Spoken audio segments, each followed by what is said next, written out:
दोस्तों एक बार फिर से हम आपके लिए NCL form fill up 2026 apply online process की अपडेट लेके आ चुके हैं। किस तरह से आप NCL HEMM operator trainee paramedical staff overseas civil के 577 खाली पदों के लिए अपने फॉर्म अप्लाई कर सकते हो। स्टेप बाय स्टेप कंप्लीट जानकारी आपको इस वीडियो में दी जाएगी। लास्ट डेट की अपडेट है, अंतिम मौका है, केवल 5 दिन शेष रह गए हैं। आप जल्द से जल्द अपना फॉर्म अप्लाई कर ले, अंतिम समय का वेट न करें। आखिरी समय में आपके सामने कोई भी टेक्निकल प्रॉब्लम हो सकती है, तो आप आज ही से अभी से अपना फॉर्म अप्लाई कर ले। अंतिम समय में फॉर्म भरते समय अगर आपके सामने कोई भी टेक्निकल डिफिकल्टी आ रही है तो उसका हल भी आपको इस वीडियो में मिल जाएगा। फॉर्म अप्लाई करते समय आपको कोई भी ऐसी गलती या फिर मिस्टेक नहीं करनी होगी जिसको करने से आपका एप्लीकेशन फॉर्म भी रिजेक्ट हो सकता है। फॉर्म अप्लाई करते समय आप किस प्रकार से अपना रजिस्ट्रेशन करोगे, किस तरह से डिटेल फिल करोगे, डॉक्यूमेंट सिग्नेचर फोटोग्राफ कैसे और कितने केबी में आपको अपलोड करने होंगे, फीस पेमेंट करते हुए रजिस्ट्रेशन से लेकर प्रिंट तक आप कैसे अपना फॉर्म अप्लाई करोगे, पूरी जानकारी के लिए आपको ये वीडियो शुरू से लेके एंड तक बिना स्किप किए हुए देखनी होगी। इस वीडियो को पूरा देखने पर ही आपके सभी सवाल और डाउट क्लियर होंगे। तो चलिए दोस्तों, बिना कोई वक्त गंवाए शुरू करते हैं एनसीएल फॉर्म फिलअप की पूरी जानकारी। फॉर्म भरने से पहले आपको सबसे पहले हमारी वेबसाइट आईएनडी सरकारी नौकरी के इस पेज पर विजिट करना होगा, जिसका लिंक आपको नीचे description plus first comment box में मिल जाएगा। और हमारे इस पेज पर विजिट करके आप यहां से एनसीएल का फॉर्म अप्लाई कर सकते हो। नॉर्दर्न कोलफील्ड्स लिमिटेड की ओर से HEMM operator trainee paramedical staff overseas civil की पोस्ट निकाली गई है। 577 वैकेंसीज है। लास्ट डेट ऑनलाइन आवेदन करने की 1 मई 2026 है। लास्ट डेट की न्यू अपडेट है, अंतिम मौका है, केवल 5 ही दिन शेष है। 10th 12th डिप्लोमा धारक अप्लाई कर सकते हैं। 18 से 30 वर्ष आयु सीमा है। जनरल ओबीसी डब्ल्यूएस के लिए 1180 रुपये फीस है। SC/ST PH को फीस जमा नहीं करनी होगी, ऑनलाइन मोड से आप फीस पेमेंट कर सकते हो। कंप्यूटर बेस्ड टेस्ट सीबीटी के आधार पर सिलेक्शन होगा, ऑनलाइन अप्लाई कर सकते हो, ऑल इंडिया से अप्लाई कर सकते हो। nclcil.in की ऑफिशियल वेबसाइट है जिससे आप फॉर्म अप्लाई कर सकते हो। इंपोर्टेंट लिंक सेक्शन के अंतर्गत इंग्लिश और हिंदी नोटिफिकेशन पीडीएफ लिंक पर क्लिक करके आप इंग्लिश की या फिर हिंदी की पीडीएफ भी डाउनलोड कर सकते हो। इनमें आपको कंप्लीट डिटेल देखने को मिल जाएगी, जैसे कि यहाँ पर आवेदन करने की डेट आपको यहाँ पर सबसे पहले देखने को मिल जाएगी। उसके बाद में यहाँ पर आपको post wise category wise vacancies की कंप्लीट जानकारी दे दी गई है। साथ साथ एलिजिबिलिटी क्राइटेरिया की कंप्लीट इन्फॉर्मेशन आपको यहाँ पर दे दी गई है। फीस पेमेंट की जानकारी, हाउ टू अप्लाई का भी कंप्लीट प्रोसीजर आपको देखने को मिल जाएगा। तो फॉर्म अप्लाई करने से पहले आपको ये ऑफिशियल नोटिफिकेशन की पीडीएफ इंग्लिश या फिर हिंदी में पूरा पढ़ना अनिवार्य है। इनको पूरा पढ़ने से ही आपके सभी सवाल और डाउट क्लियर होंगे। पीडीएफ रीड आउट करने के बाद में आपको अप्लाई ऑनलाइन के इस लिंक पर क्लिक करना होगा, तो आपके सामने ऑनलाइन आवेदन करने का ये ऑफिशियल पोर्टल ओपन हो जाएगा। गाइज यहाँ पर अगर आपने पहले से रजिस्ट्रेशन कर रखा है तो आपको यहाँ पर टॉप पर ही लॉगिन का ये लिंक दिया गया है, आप इस पर क्लिक करें। आपके सामने लॉगिन का ये इंटरफेस ओपन होगा।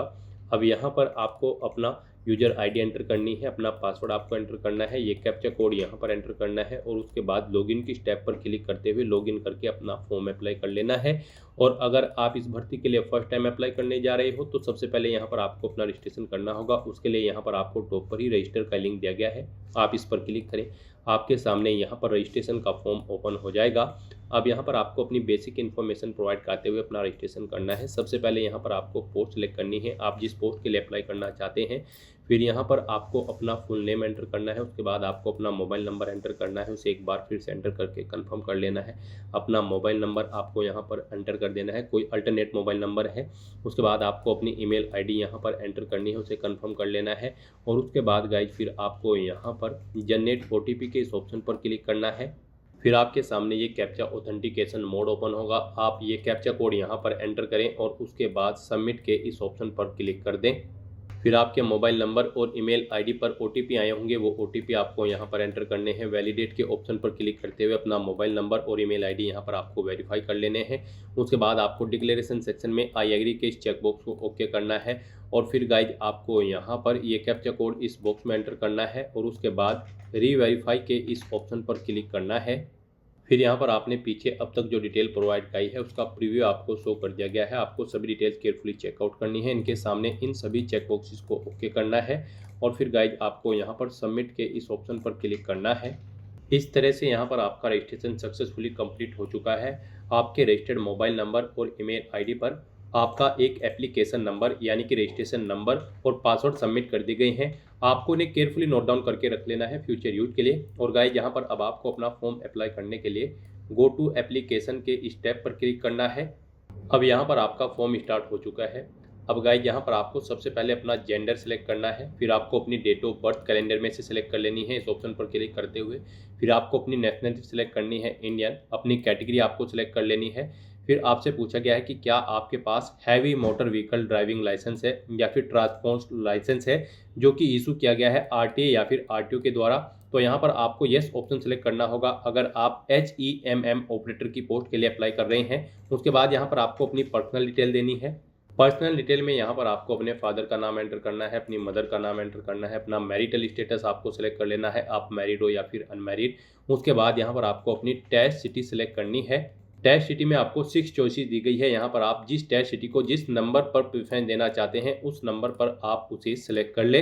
तो यहाँ पर आपको 1 बाय 1 करके अपनी 6 टेस्ट सिटी सेलेक्ट कर लेनी है। उसके बाद आपसे पूछा गया है कि क्या आप एक सर्विसमैन हैं, अगर हैं तो आप यस ऑप्शन सेलेक्ट करेंगे और उसकी डिटेल देंगे, जैसे कि सर्विस की ज्वाइनिंग डेट आप यहाँ पर सिलेक्ट करेंगे, जब जॉब छोड़ी है वो डेट आप सिलेक्ट करेंगे। इनके अकॉर्डिंग आपकी सर्विस का पीरियड कैलकुलेट करके आपको शो कर दिया जाएगा। और अगर आप ये एक सर्विसमैन नहीं हैं तो आप सिंपली नो ऑप्शन सेलेक्ट करें। फिर आपसे पूछा गया कि क्या आप डिपार्टमेंटल कैंडिडेट हैं, यहाँ पर CIL या फिर इसके सब्सिडायरी किसी कंपनी के अगर हैं तो आप यस करेंगे, उसकी डिटेल देंगे, जैसे कि नेम ऑफ सब्सिडायरी यहाँ पर देंगे, करंट डेजिग्नेशन अपनी देंगे, ज्वाइनिंग डेट देंगे सर्विस की, इसके अकॉर्डिंग टोटल सर्विस पीरियड आपके कैलकुलेट करके आपको शो कर दिए जाएंगे। और अगर आप डिपार्टमेंटल कैंडिडेट नहीं हैं तो आप सिंपली नो ऑप्शन सेलेक्ट करेंगे। फिर आपसे पूछा गया कि क्या आप गवर्नमेंट या फिर सेमी गवर्नमेंट या फिर किसी प्राइवेट सेक्टर या पब्लिक सेक्टर में कार्यरत हैं, अगर हैं तो आप यस करेंगे और उसकी डिटेल देंगे, जैसे कि ऑर्गेनाइजेशन का नाम जिसमें आप कार्यरत है, करंट डेजिग्नेशन, ज्वाइनिंग डेट। और नहीं है तो आप सिंपली नो ऑप्शन सेलेक्ट कर लेंगे। इस तरह से अपनी डिटेल्स प्रोवाइड करने के बाद फिर आपको यहाँ पर सेव एंड नेक्स्ट के इस ऑप्शन पर क्लिक करना है। फिर यहाँ पर आपको अपनी कम्युनिकेशन डिटेल देनी है। यहाँ पर आप अपना कोरोस्पोंडेंस एड्रेस एंटर करें, उसके बाद आप यहाँ पर अपना परमानेंट एड्रेस एंटर करें। और अगर आपका परमानेंट एड्रेस आपके कोरोस्पोंडेंस एड्रेस के अकॉर्डिंग सेम है तो आप each permanent address same as correspondence address में येस के इस ऑप्शन पर क्लिक कर दे। ऑटोमेटिकली आपका परमानेंट एड्रेस आपके कोरोस्पोंडेंस एड्रेस के अकॉर्डिंग यहाँ पर फिल हो जाएगा। इस तरह से अपनी कम्युनिकेशन डिटेल प्रोवाइड करने के बाद फिर आपको सेव एंड नेक्स्ट के इस ऑप्शन पर क्लिक करना है। नेक्स्ट यहाँ पर आपको अपनी एजुकेशनल क्वालिफिकेशन की डिटेल प्रोवाइड करनी है। आप ऑफिशियल नोटिफिकेशन में से चेकआउट कर सकते हो कि किस पोस्ट पर अप्लाई करने के लिए क्या आपकी रिक्वायर्ड एलिजिबिलिटी क्राइटेरिया और इसेंशियल क्वालिफिकेशन है।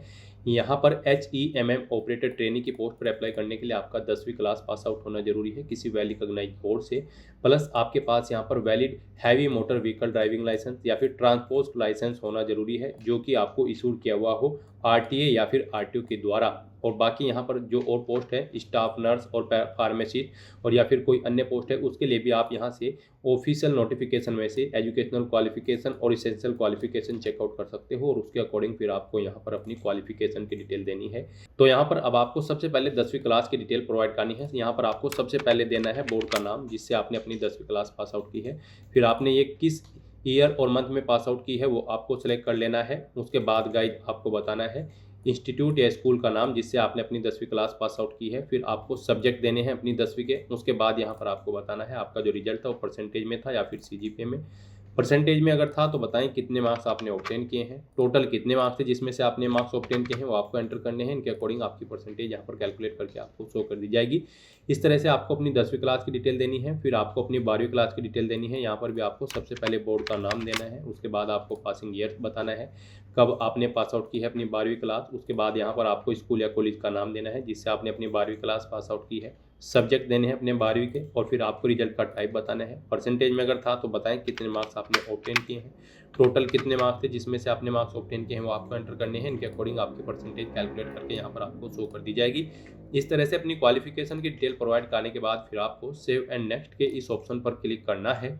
नेक्स्ट यहाँ पर आपको अपने डॉक्यूमेंट अपलोड करने हैं। गाइड यहाँ पर आपको अपना recent passport size photo upload करना है, सिग्नेचर, 10वीं क्लास की सर्टिफिकेट, मार्कशीट, कास्ट सर्टिफिकेट अगर आप रिजर्व कैटेगरी से बिलोंग करते हैं, और अगर आप HEMM ऑपरेटर की पोस्ट के लिए अप्लाई कर रहे हैं तो फिर यहाँ पर आपको अपना ड्राइविंग लाइसेंस भी अपलोड करना होगा। इन्हें अपलोड करने के लिए आपको गाइडलाइन दी गई है। यहाँ पर आप जब जो भी डॉक्यूमेंट अपलोड करेंगे उसके सामने क्लिक हियर टू अपलोड के ऑप्शन पर क्लिक करेंगे। फिर यहाँ पर आपको गाइडलाइन देखने को मिल जाएगी। उस डॉक्यूमेंट की क्या गाइडलाइन है उसके अकॉर्डिंग आपको अपना डॉक्यूमेंट अपलोड करना होगा। जैसे कि जो आपका पासपोर्ट साइज फोटो है वो 100 KB से 200 KB के बीच में होना चाहिए, JPG या फिर JPG फॉर्मेट में होना चाहिए। डायमेंशन उसकी 3.5 सेंटीमीटर इंटू 4.5 सेंटीमीटर होनी चाहिए। तो अपना फोटो अपलोड करने के लिए आपको drop files here / browse to upload के इस ऑप्शन पर क्लिक करना है, फाइल को सिलेक्ट कर लेना है और अपना फोटो यहाँ पर आपको अपलोड कर देना है। उसके बाद गाइज यहाँ पर आपको अपने सिग्नेचर अपलोड करने हैं। सिग्नेचर आपके यहाँ पर 80 KB से 150 KB के बीच में होने चाहिए, JPG या फिर JPG फॉर्मेट में होने चाहिए। आप ड्रॉ फाइल शेयर के ऑप्शन पर क्लिक करें, फाइल को सिलेक्ट करें और अपने सिग्नेचर यहाँ पर अपलोड कर दें। फिर आपको अपनी 10वीं क्लास का सर्टिफिकेट अपलोड करना है। ये इसका साइज 100 KB से 1 MB के बीच में होना चाहिए और ये JPG, JPEG या फिर PDF फॉर्मेट में होना चाहिए। इसके लिए भी आपको ड्रॉ फाइल के ऑप्शन पर क्लिक करना है, फाइल को सिलेक्ट कर लेना है और 1 बाय 1 करके इस तरह से यहाँ पर आपको अपने सभी डॉक्यूमेंट्स अपलोड कर देने हैं। फिर उनको आपको व्यू कर लेना है। उसके बाद यहाँ पर आपको आपकी कैटेगरी के अकॉर्डिंग एप्लीकेशन फीस का अमाउंट देखने को मिल जाएगा। फिर आपको डिक्लेरेशन सेक्शन में आना है। इन सभी चेक बॉक्सेस को आपको 1 बाय 1 करके ओके करना है। उसके बाद गाइज आपको ये कैप्चा कोड यहाँ पर एंटर करना है और फिर आपको यहाँ पर प्रीव्यू के इस ऑप्शन पर क्लिक करके अपने एप्लीकेशन फॉर्म का प्रीव्यू चेकआउट कर लेना है। कहीं पर कोई मिस्टेक होगी तो आप बैक बटन पर क्लिक करके एडिट कर लेंगे और अगर सभी चीज़ें ओके होंगी तो बस आपको सबमिट के इस ऑप्शन पर क्लिक कर देना है। इस तरह से यहाँ पर आपका एप्लीकेशन फॉर्म सक्सेसफुली सबमिट हो जाएगा अगर आप रिजर्व कैटेगरी से बिलोंग करते हैं। और अगर आप अनरिजर्व कैटेगरी से बिलोंग करते हैं तो पहले यहाँ पर आपको 1180 रुपये एप्लीकेशन फीस के रूप में जमा कराने होंगे, जो कि आप debit card, credit card, net banking या फिर UPI के माध्यम से जमा करा सकते हो। आपका फीस पेमेंट सक्सेसफुली कंप्लीट होने के बाद फिर यहाँ पर अनरिजर्व कैटेगरी कैंडिडेट का भी फॉर्म सबमिट हो जाएगा। उसके बाद आपको अपने एप्लीकेशन फॉर्म का एक हार्ड कॉपी या फिर सॉफ्ट कॉपी प्रिंट आउट ले लेना है फ्यूचर यूज के लिए। फॉर्म का प्रिंट आउट लेने के लिए गाइज आपको यहाँ पर प्रिंट के इस ऑप्शन पर क्लिक करना है और अपने इस एप्लीकेशन फॉर्म का एक हार्ड कॉपी या फिर सॉफ्ट कॉपी प्रिंट आउट ले लेना है फ्यूचर यूज के लिए, फ्यूचर रेफरेंस के लिए। तो दोस्तों ऐसे आप NCL नॉर्दर्न कोलफील्ड्स लिमिटेड की इस भर्ती के लिए अपने फॉर्म अप्लाई कर सकते हो बिना कोई मिस्टेक के हुए। आज की इस वीडियो में बस इतना ही। आई होप ये वीडियो आपको पसंद आई होगी। अगर पसंद आई हो तो इसे लाइक और शेयर करें। चैनल पर नए हो तो इसे सब्सक्राइब कर लें। Thanks for watching.